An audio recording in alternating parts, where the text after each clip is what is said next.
ñoom ñi ngi ñëw sur la convocation la non convocation de Sadio Mané donc dinañ ci indi tamit li nga xamante ne moom mooy une lecture beaucoup plus approfondie donc amicaux de juin la liste des 26 lions Sadio Mané l'intrigante absence donc mu nekk tamit une nouvelle qui a surpris du monde donc Sadio Mané sera absent des 2 prochains matchs amicaux du Sénégal contre l'Irlande ak équipe bii di Angleterre sur une décision personnelle qu'il a prise lui-même mu nekk kàddu yi nga xamante ne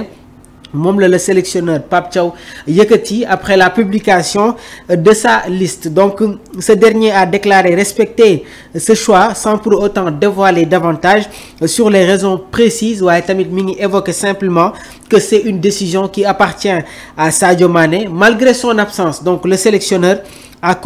constitué un groupe avec des joueurs disponibles et prêts à défendre les couleurs nationales. Qu'est-ce qui explique la non-présence de Sadio Mané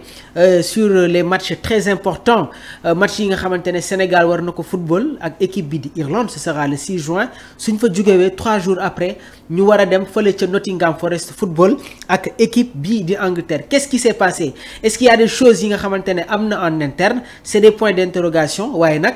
suñu delluwaatee ci ginnaaw tuuti Sadio Mané am na ay critiques yi nga xamante ne daloon na ci kawam après les récentes sorties de l'équipe nationale du Sénégal. Je suis le joueur le plus critiqué mu nekk kàddu yi nga xamante ne moom la ñancoo bi yëkkati woon léegi nag je pense que aujourd'hui il y a une surprise sur sa non présence sur les matchs yi nga xamante ne suñu gaynde yi war nañ ko football des matchs très importants parce que Sénégal suñu jógewee ci ñaari jogante yi dañuy dem après sur les éliminatoires de la Coupe du Monde 2026 alors Sénégal war a football ak équipe bi nga xamante ne nag moom mooy Congo un match crucial bi nga xamante ne il faut que les Lions ñu gagner ko impérativement pour yéegaat ci kaw RDC Congo l'ancien milieu de terrain l'ancien défenseur de l'Olympique de Marseille ki nga xamante ne moom mooy Souleymane Diawara moom déjà jot na joxe son analyse sur les prochaines sorties de l'équipe nationale du Sénégal mais toujours sur le cas de Sadio Mané bi nga xamante ne il a récemment joué et marqué avec son club bii di Al Nasser donc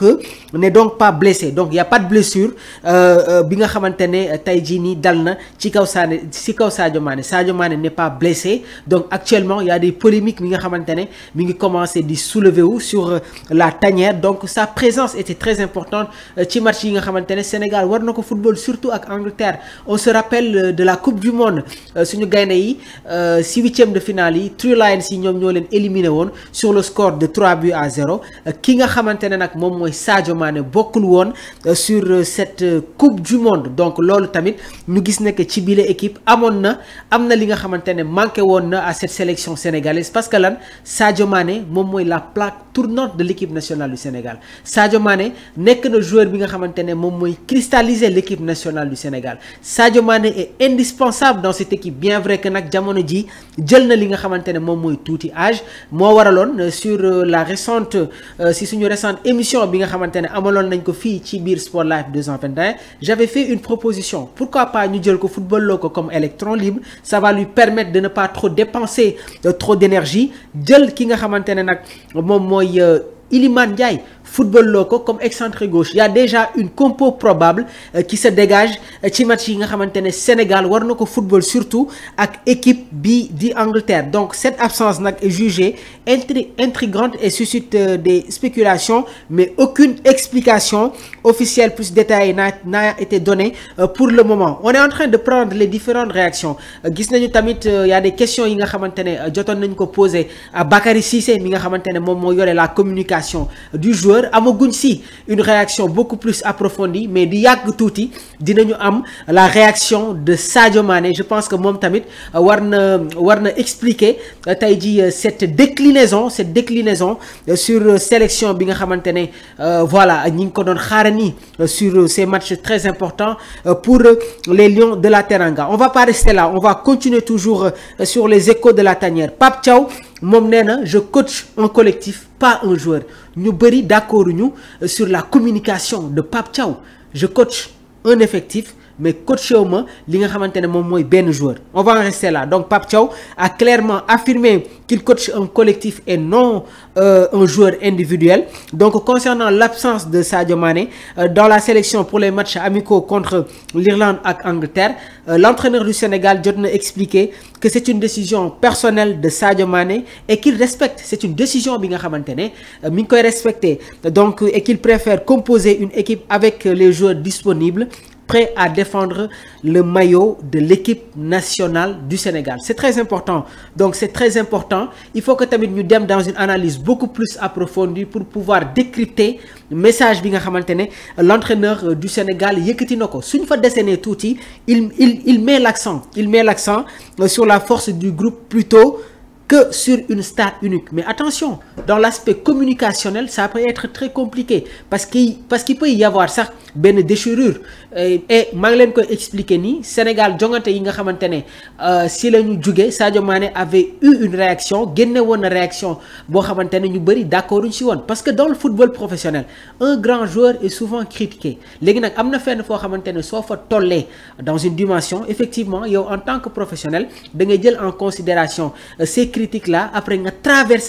transformer ko sur un aspect beaucoup plus positif. Loolu moo lay gën a permettre sax pour nga bañ a bàyyi xel sur critique yi nga xamante ne mi ngi dal à ton encontre. Waaye nag ma bamtuwaat ko Sadio Mané cristallise encore une fois l'espoir du football sénégalais. Waaye tamit Sadio Mané fait partie des cadres de l'équipe nationale du Sénégal. Sadio Mané est l'identité de l'équipe nationale du Sénégal et suñu delluwee ci ginnaaw tuuti il nous avait manqué sur la Coupe du Monde bi nga xamante ne Sénégal bokkoon na ko. Donc je pense qu'il doit y avoir beaucoup plus de discussion. Léegi nag du yàgg tuuti dinañu am exactement la réaction du Niancho concernant sélection bi nga xamante ne décliné na ko. Suñu jugee foofu ñu dem ci journal bi di Tribune Sport ñoom ñi ngi ñëw ba tey sur Sadio Mané zappe les Lions. Donc c'est une décision personnelle qui lui appartient. A laissé entendre ki nga xamante ne moom mooy Pape Bouna Thiaw. Pour moi le plus important c'est le collectif. J'ai composé un groupe avec des joueurs disponibles, a-t-il dit. Donc à 24 heures de la publication de la liste, Sadio Mané jotoon disputer toute la rencontre entre Al Nasser ak équipe bii di Al Fateh. Donc mu nekk tamit des informations yi nga xamante ne ñi ngi leen koy toppal suñu mbokk internautes yi. Alors certaines rumeurs yi tamit ñi ngi évoqué que Sadio Mané pourrait profiter de cette période pour effectuer le pèlerinage du Hajj qui coïncide avec les dates des matchs facilité par sa présence en Arabie Saoudite où il évolue actuellement. Waaye nag bi la décision day marquer un coup de tonnerre pour les Lions de la Teranga car Sadio Mané est une figure clé de l'équipe, double ballon d'or africain et vice-capitaine avec une saison solide ak équipe bi di Al Nasser. Sénégal jotoon na football ak équipe bi di Angleterre. Donc sur la récente Coupe du Monde Angleterre gagné woon ñu sur le score de 3-0. Il y a des joueurs yi nga xamante ne Thomas